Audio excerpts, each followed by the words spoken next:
2023 GLA 250 oil reset. So without pressing the brake pedal, press the start stop button once, you'll see the airbag light on the screen. As soon as the screen is settled, you look to the left of the steering, press the navigation key and the back button for about 5 seconds simultaneously. 1, 2, 3, 4, 5. Release.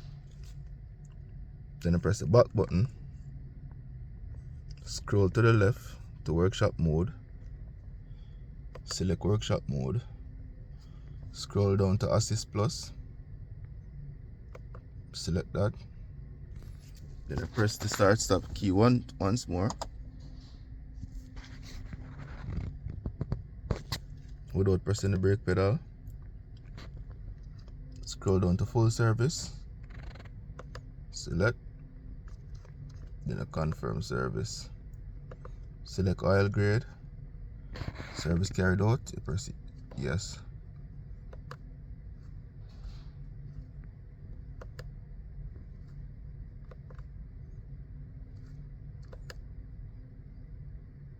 Confirm, full service carried out.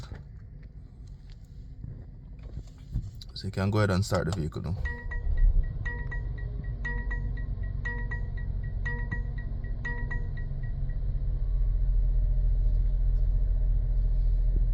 That's it.